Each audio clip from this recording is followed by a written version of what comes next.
দুদিন ধরে কোরবানির মাংস খেয়েছি, আর পারছি না। এবার একটু অন্যরকম কিছু দরকার। তাই ভাবলাম ঘরে বেগুন আছে, বেগুন দিয়ে অন্যরকম একটা রেসিপি করি। তাহলে এটা দিয়েই হয়তোবা ভাত খাওয়া যাবে। সত্যি বলতে আমার কাছে এত ভালো লেগেছে, আমি যখন বয়স দিচ্ছি তার আগে তো আমার খাওয়া হয়ে গেছে। তাই এই রেসিপির প্রশংসা না করে আর পারলাম না। এতটাই মজা হয়েছে। তো যাই হোক, এখন পুরো রেসিপিটা দেখবেন, তাহলে আপনারাও এভাবে বানিয়ে খেতে পারবেন। আর ঘরের সবাই মজা মজা করে খাবে। আসসালামু আলাইকুম, কেমন আছেন সবাই? আশা করি ভালো আছেন। আলহামদুলিল্লাহ, আমিও ভালো আছি। আমি প্রথমে গোল গোল বেগুনগুলো নিয়েছি, আর এই বেগুনগুলো দিয়ে কিন্তু রেসিপিটা সবচেয়ে বেশি মজা হয়। তারপর আমি বেগুনগুলোকে পাতলা পাতলা করে কেটে নিয়েছি, তবে সাথে বটুটা রেখে দিয়েছি। এই বটুটা ফেলা যাবে না, বটুটা রাখলে একটু সুবিধা আছে, বেগুনগুলো একদম ভর্তা হয়ে যাবে না। এবার আমি মশলাটা রেডি করি। প্রথমে দিয়ে দিলাম এখানে ধনিয়া পাতা, কাঁচামরিচ, তারপর দিয়ে দিলাম টমেটো, তারপর একটু আদা কুচি, তারপর একটু রসুন কুচি। আর এবার দিয়ে দিচ্ছি এখানে অনেকগুলো পেঁয়াজ। এবার আমি যে মশলাটা দিচ্ছি এটাই হচ্ছে এই রেসিপির মজা হওয়ার কারণ। এখন আমি দিয়ে দিলাম এখানে সরিষা গুঁড়ো। এই সরিষা গুঁড়ো আমি 2 চামচের মতো দিয়েছি, তারপর দিয়ে দিলাম 1 কাপ পানি। এবার ভালো করে একটু ব্লান করে নেব। আপনি ভাবতেও পারবেন না যে এত মজার একটা রেসিপি তৈরি হতে যাচ্ছে। এত ভালো লাগে খেতে, ভাতের সাথে দিলে আপনি মনে হয় ভাত যে কখন শেষ হয়ে যাবে আপনি বুঝতেও পারবেন না। 2-4 প্লেট ভাত এমনিতেই খাওয়া যাবে এই রেসিপিটা দিয়ে। তো যাই হোক, এই তো আমি এখন বেগুনগুলোকে ভালো করে একটু ভেজে নেব। আর ভাজার সাথে একটু করে দিয়ে দিলাম এখানে মরিচের গুঁড়ো, হলুদের গুঁড়ো আর একটু লবণ। তারপর আমি ভালো করে এগুলোকে একটু ভেজে নিচ্ছি। একদম পোড়া পোড়া করে ভাজবো। আর বটিটা রেখে দেওয়া দেখেছেন কতটা উপকার হয়েছে। কারণ এই বেগুনগুলো একদমই লেটিয়ে যাবে না, একটার সাথে একটা লেগে একদম ভর্তা হয়ে যাবে না। এই কোরবানি ঈদে 5 পদ রান্না করতে যেরকম ঝামেলা লাগে, আবার গরু মাংস দিয়ে ভাত খেতেও ভালো লাগে না। কি আর করা, তাই এক পদ দিয়ে যদি এভাবে সবাই মিলে খেতে পারি, তাহলে মন্দ কিসের বলেন? এই একটা রেসিপি দিয়েই আপনি পুরা ঘরের সবাই ভাত খেতে পারবেন।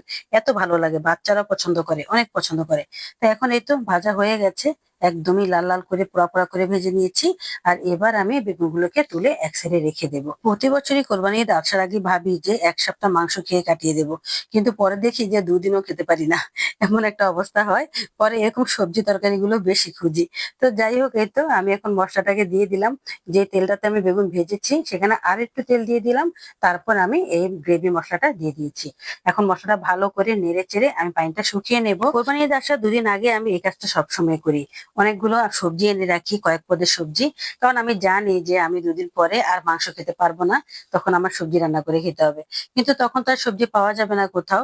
তাই আমি আগেই এনে রেখে দেই। তাই আজকে এই রেসিপিটা তৈরি করতে পারলাম আপনাদের জন্য। আপনারা যদি কারো বাসায় এরকম ভাবে সবজি এনে রেখে থাকেন, তাহলে অবশ্যই এটা বানিয়ে খাবেন। এখনই বানিয়ে খান, তাহলে মজা লাগবে, খুবই ভালো লাগবে। তো যাই হোক, মশলাটা কষানো হয়ে গেছে। আর মশলার সাথে আমি আরো কিছু গুঁড়া মশলা এড করেছি। সেটা হচ্ছে ধনিয়ার গুঁড়ো, জিরের গুঁড়ো আর মরিচের গুঁড়ো আর স্বাদ মতো লবণ। ব্যাস, আর কিছুই দেব না। এখন ভালো করে কষিয়ে নিচ্ছি। আর এই কষাতে কষাতে যখন একটু তেলের উপরে চলে আসবে, তখনই আমি একটু পানি অ্যাড করে দেব। পানিটা দিলে গ্রেভিটা অনেক সুন্দর হবে, খেতেও ভালো লাগবে। এই তো 1 কাপ পরিমাণ পানি দিয়ে দিয়েছি। আর এখন একটু নেড়ে চেড়ে মিশিয়ে নেব। তারপর আমি চুলার আঁচটা কমিয়ে ঢাকনা দিয়ে কিছুক্ষণ রেখে দেব। একদম খুবই সহজ একটা রান্না, শুধু একটু সরিষার গুঁড়ো দিলে খেতে একটু বেশি ভালো লাগবে। কারণ এই সরিষার গুঁড়োর একটা গান আছে, আর এটা খেতেও কিন্তু অনেক মজা লাগে। সবসময় বেগুন ভাজা, বেগুন রান্না একদমই ভাল লাগে না। মাঝে মাঝে ডিফারেন্স কিছু করলে অনেক ভাল লাগে। তা আজকের এই রান্নাটা কিন্তু একদমই ডিফারেন্স, এটা কিন্তু খেতে অনেক মজা হয়। আর এভাবে রান্না করে একবার খেয়ে দেখেন শুধু, বিশ্বাস করবেন এটা ফ্রেন্ড হয়ে যাবেন আপনি। এতটাই ভালো লাগে। শুধু এই একটা রান্না দিয়েই ঘরের সবাই ভাত খেতে পারবেন। এই তো আমি এখন ভাত নিয়ে বসে গেছি, আমি আর শুইতে পারছি না। আমার এতটা ভালো লাগছে, চোখের লিপসা আমি আর থামাতে পারছি না। তাই আমি ভাত নিয়ে বসে গেলাম। তো আমি যখন ভাত খাচ্ছি তখন কিন্তু আমার বাচ্চারা এসে হাজির। তারাও বলছে আমাদেরকেও 1 লুকমা দাও আম্মু, কত মজা হয়েছে, তুমি অনেক মজা মজা করে খাচ্ছ। তো সত্যি বলতে আমি লাস্ট পর্যন্ত মানে 2-3 লুকমার মতো ভাগে পেয়েছি। বাকিটা বাচ্চাদেরকে খাইয়ে দিলাম। এরকম মজার মজার ইউনিক রেসিপি পেতে হলে অবশ্যই আমার পেজটা ফলো করে দিবেন। আর ভালো লাগলে অবশ্যই একটা লাইক আর একটা শেয়ার, একটা কমেন্ট করে দিবেন।